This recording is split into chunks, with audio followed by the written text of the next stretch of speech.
You're listening to Royal Payback. Sit back, relax, and let me tell you a story. My name is Madison Cole. I'm 29 years old, and the night my parents celebrated their 25th wedding anniversary, my mother looked me dead in the eye, slid my gift away like it was trash, and called me a freeloader who would never survive on my own. We were in the ballroom of a country club outside St. Paul, Minnesota. Crystal chandeliers, white tablecloths, 60 guests dressed like money. I walked in alone, carrying a deep midnight blue gift box I'd spent weeks putting together for my dad. The kind of box you don't buy last minute, the kind you build with a steady hand and a pounding heart.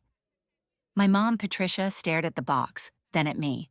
Her smile didn't even flicker as she pushed it aside with two fingers, like it might stain the linen. "You didn't have to bring anything," she said, loud enough for the nearest tables to hear. Then she tilted her head with that sugary sympathy people use when they want you to feel small. "Maddie's never been great with money. She still can't really stand on her own, but at least she tried, right?" A few people laughed politely, the kind of laugh that says, "We're glad it's not us." My dad didn't laugh.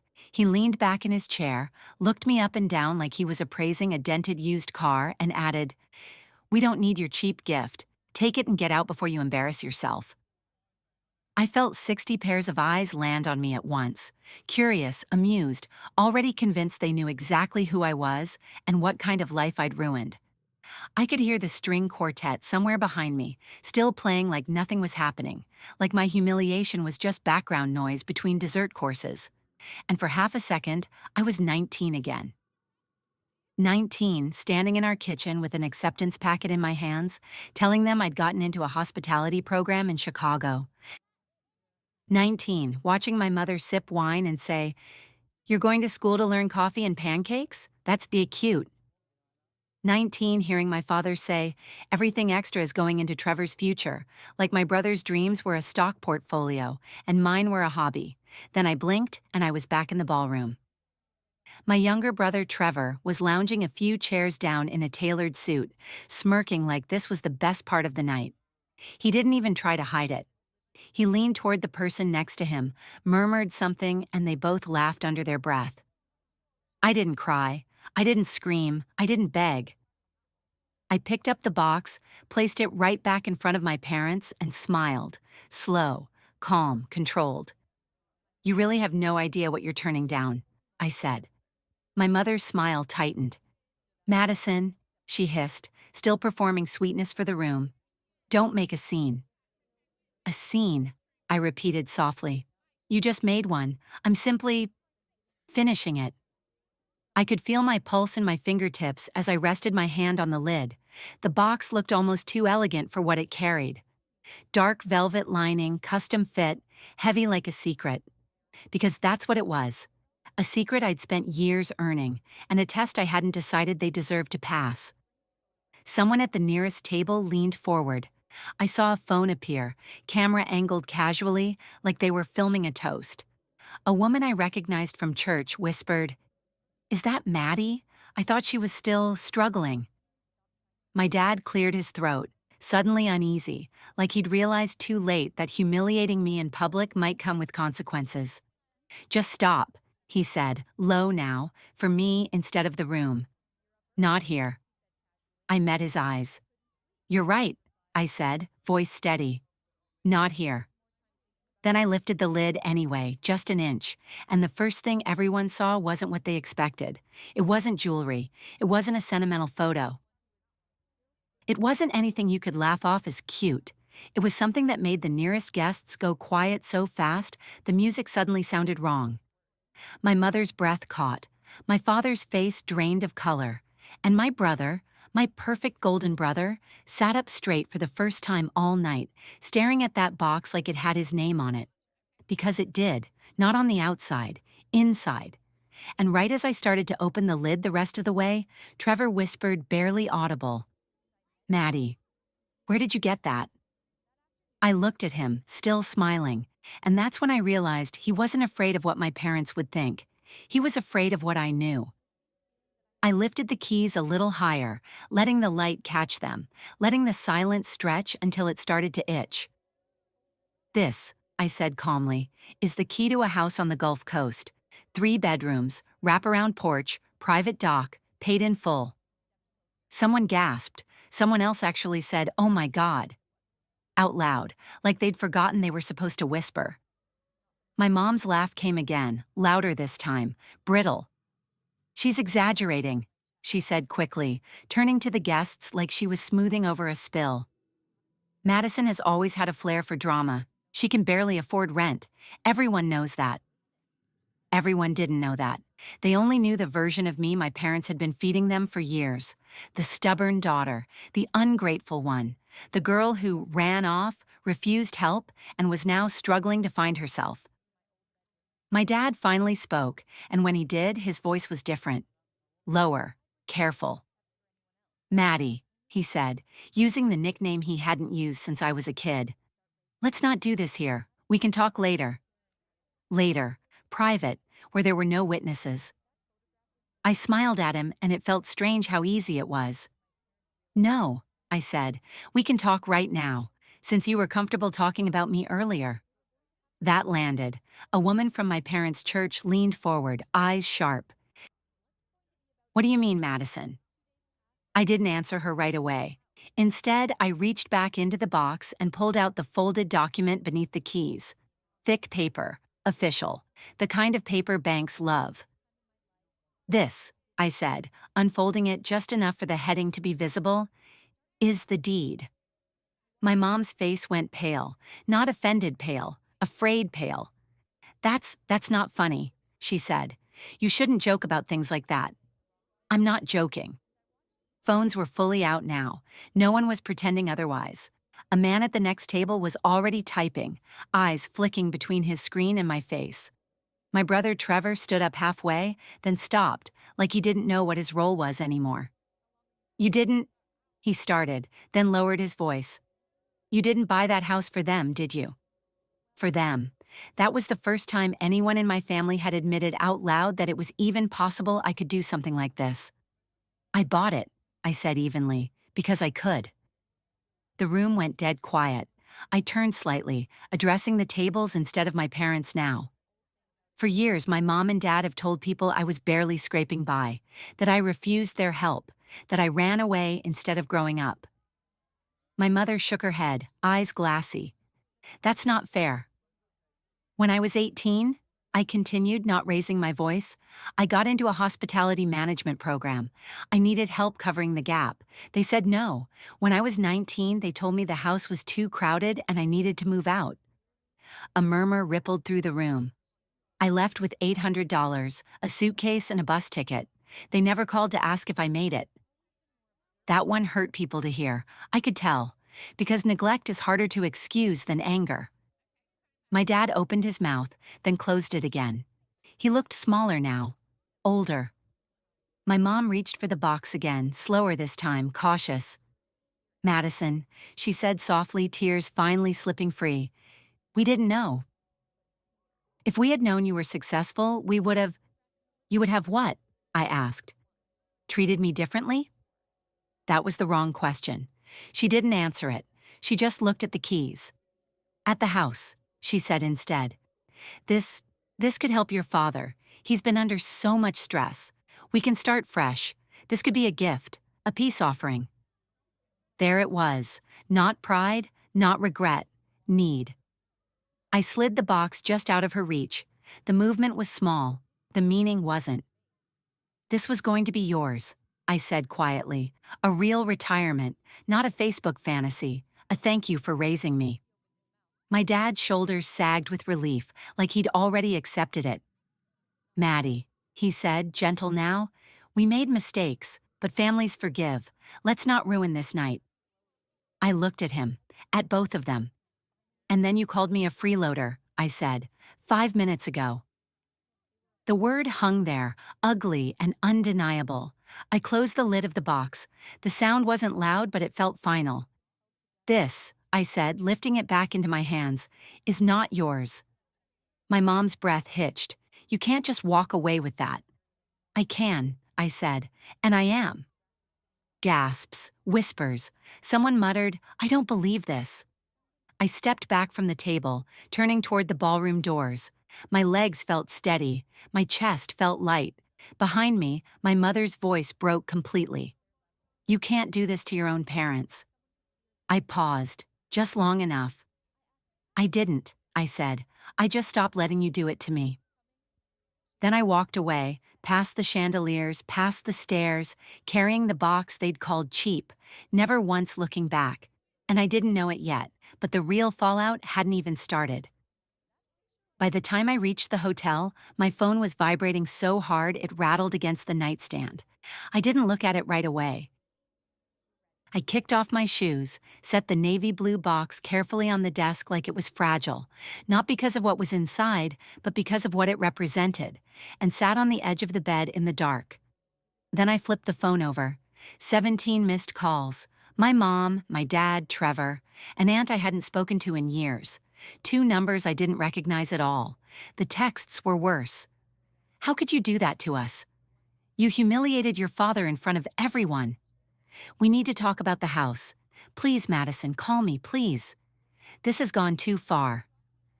Not one message asked how I was. Not one said they were proud. Not one apologized for calling me a freeloader in front of 60 people. I put the phone face down and let it buzz until it went quiet on its own. The next morning, I flew back to Chicago. By noon, I was standing behind the counter of my cafe, tying my apron like it was any other day. The smell of coffee grounds and warm pastry dough grounded me in a way my parents never had. Rough weekend? My manager asked gently, eyeing the dark circles under my eyes. You could say that, I replied, and meant about 10 different years of my life. What I didn't expect was how fast the story traveled. By mid-afternoon, my inbox was full. Messages from customers, from people who recognized me, from strangers who'd been at the party, or heard about it from someone who was. I was there last night. I'm so sorry. Your parents have been lying about you for years. That took courage. I just ordered 3 bags of your espresso roast. One message stopped me cold. My cousin shared the video. Everyone's talking about it. Video. I clicked the link with a sinking feeling in my stomach. Someone had filmed the whole thing, not just the keys, not just the deed. The moment my mother pushed the box away, my father calling my gift cheap, me saying the word freeloader back out loud like a mirror they couldn't escape. It had already been shared hundreds of times. By the end of the day, it was thousands, and with every share, my parents' carefully curated story cracked a little more. That evening, my business partner, Lila, closed the office door behind her and leaned against it, arms crossed. Okay, she said, half amused, half serious. Do you want to tell me why a woman from Minnesota just called asking if you were the same Madison Cole who destroyed her parents at a country club? I let out a slow breath. That depends, I said. Did she order coffee? Lila snorted, then sobered. You good? I nodded, and for the first time I realized it was true. Yeah, I said, I really am. The fallout back home was messier. My dad lost an interview. Not officially, of course, but someone from the club had forwarded the video to someone else who forwarded it again until it landed in the inbox of a hiring manager who decided my father wasn't the right cultural fit. My mom stopped going to church for a few weeks. Too many questions, too many looks that weren't sympathetic anymore.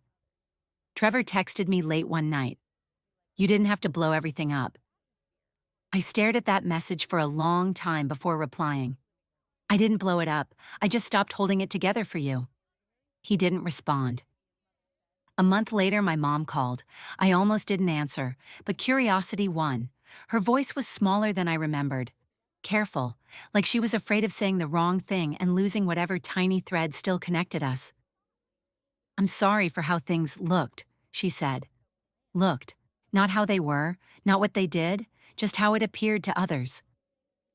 I never meant for people to misunderstand, she continued. You know how things get out of control. I waited. Silence stretched. Finally, I asked, what are you actually sorry for? She didn't answer right away. I could hear her breathing on the other end. I just want us to be a family again, she said at last. And about the house. We don't need it, but your father's health? There it was again, the house. I closed my eyes. I'm not giving you the house, I said calmly. And I'm not giving you money. If you want a relationship with me, it can't be based on what you think you can get. Another pause, longer this time. I understand, she said, but something in her voice told me she didn't. I hung up feeling hollow, not angry, just clear. 2 days later, I sat alone in my office after closing, the navy blue box open on the desk. The keys rested in my palm, heavier than they had any right to be. I thought about my dad's dream, about how close he'd come to touching it, about how easily he'd assumed it was his. Then I thought about 19-year-old me counting tips on a mattress, choosing between rent and groceries. And I made a decision, not out of spite, not out of revenge, out of truth. The next morning, I called my lawyer. I want to sell the Florida property, I said. There was a pause on the line. All of it? Yes, I said, and I want to use the proceeds for something else. For what? I looked around my cafe, the staff laughing in the back, the schedule on the wall, the community board covered in handwritten notes. For someone who actually needs it, I said. What I didn't know yet was how furious my parents would be when they found out what I was planning to do with the money, and how far they would go to stop me. The call from my lawyer changed the temperature of the room. I've drawn up a preliminary outline, he said, but before we proceed, you should know your parents contacted my office. I didn't answer right away. They did? I asked finally. Yes, they said there's been a misunderstanding, that the property was intended as a family asset. They're requesting a meeting. Requesting, not asking me, requesting through a lawyer. I laughed once, sharp and humorless. Of course they are. That night, my parents didn't wait for formal channels. My phone lit up again, this time with a group text. My mom texted, "We need to talk. This is getting out of hand." My dad texted, "You're making a mistake you can't undo." Trevor texted, "Just hear them out, please." I stared at the screen, then typed one line. I texted back, "You can say whatever you need to say, but it won't change my decision." The typing bubbles appeared immediately. My dad texted, "You're being emotional. This isn't how adults handle things." That one almost got me. Almost. Instead, I set the phone down and walked the floor of the cafe, checking chairs, straightening menus, grounding myself in the life I'd built without them. 2 days later, they showed up anyway. I was in the back office when my manager knocked, eyes wide. "Madison, there are 2 people here asking for you. They say they're your parents." Of course they did. I stepped out front and saw them standing near the counter like they didn't belong there. My mom clutched her purse too tightly. My dad's jaw was set, already angry. They both looked around, taking in the space. The clean lines, the full tables, the quiet confidence of a place that didn't need their approval. "This is nice," my mom said, forcing a smile. "We didn't realize you'd done so well." "You never asked," I replied. My dad didn't waste time. "We heard you're selling the house." "I am." "That house was meant for us," he said flatly. "You knew that." "No," I said. "I considered it. You rejected it." "That was a misunderstanding." My mom jumped in quickly. "Emotions were high. You embarrassed us. Anyone would have reacted poorly." I held her gaze. "You called me a freeloader." She flinched. My dad stepped forward. "We raised you. We sacrificed for you. You don't get to punish us now that you've made it." Punish. That word told me everything. "I'm not punishing you," I said. "I'm choosing what happens with something I paid for." Trevor shifted uncomfortably near the door. "You could help them," he said quietly. "You don't need the money." I turned to him. "Did you help me when they kicked me out?" He looked down. Silence filled the cafe. Customers pretended not to listen, but they were. Of course they were. My mom's voice broke. "If you sell that house," she said, "people will talk. They'll say we raised an ungrateful daughter." I nodded slowly. "They already are, just not about me anymore." That's when my dad lost his temper. "You think this place makes you better than us?" he snapped. "You think money erases the fact that you're still our responsibility?" something inside me went very still. I was never your responsibility, I said. I was your inconvenience. The words landed hard. My mom started to cry, not quietly, not gracefully, loud enough that heads turned. "This is cruel," she sobbed, "after everything." I leaned closer, lowering my voice. "You don't get to rewrite the past just because the future didn't turn out how you planned." My dad's face went red. "If you do this," he said, "don't expect us to support you. Don't expect forgiveness." I met his eyes without blinking. "You already didn't." They left without another word. That night, I sat alone with the paperwork spread across my desk. Contracts, figures, possibilities. The sale was moving fast, faster than they expected. But what they didn't know, what I hadn't told anyone yet, was what the money was actually going to become. And when they found out, there would be no undoing it. Because this time, I wasn't just closing a door. I was building something that would make sure women like me never had to beg at a kitchen table again, and my parents were about to realize that the dream they'd tried to claim was never meant for them at all. The sale closed on a Tuesday morning. No ceremony, no applause. Just a signature, a wire transfer, and the quiet finality of a decision that had been 10 years in the making. I didn't tell my parents when it happened. I didn't owe them a countdown or a warning. By the time they found out, it was already irreversible. The money didn't sit in my account for long. 3 weeks later, I stood at the front of my cafe after hours, facing my staff, a few local partners, and a small group of young women who looked exactly like I used to feel: hopeful, exhausted, and unsure whether anyone was ever going to choose them. I took a breath and said the words I'd rehearsed 100 times. "I'm starting the Cole Foundation," I began. "It's a scholarship and mentorship program for women entering hospitality and small business, especially those whose families refuse to support them." A murmur rippled through the room. "It will cover tuition gaps," I continued, "startup costs and living expenses. No strings, no guilt, no one calling you ungrateful for needing help." One of the girls covered her mouth. Another started crying. That night, the announcement went public. By morning, my inbox exploded. Local news, industry blogs, messages from women across the country who said, "I thought I was alone. I thought I was crazy. Thank you for proving I'm not." And then, inevitably, my parents found out. My dad left a voicemail. His voice was tight, furious. "You gave it away," he said. "You gave away our retirement. Do you have any idea how that makes us look?" My mom texted, "This is unforgivable. We are your family." I listened to the voicemail once, then I deleted it. I didn't reply to the text. The final call came from Trevor. "You really did it," he said quietly. No accusation, just disbelief. "Yes," I replied. He was silent for a long moment. "They're telling everyone you did this to punish them." I looked around my cafe, at the chalkboard menu, the laughter in the back, the future written into every corner of the room. "Then they still don't understand me," I said. That weekend, I mailed out the first acceptance letters. One went to a 19-year-old who'd been told to figure it out on her own. Another to a woman working 2 jobs while caring for a sibling no one else would help with. On each letter, I included a single line printed at the bottom. "Your dream is real, even if your family can't see it." I never heard another apology from my parents, not a real one, but I did hear something else. A year later, at a conference, a young woman hugged me and said, "Because of you, I didn't give up." That was enough. I used to think revenge meant watching the people who hurt you finally feel the pain they caused. Now I know better. Sometimes revenge is refusing to become small. Sometimes it's building a life so solid that their words can't touch it.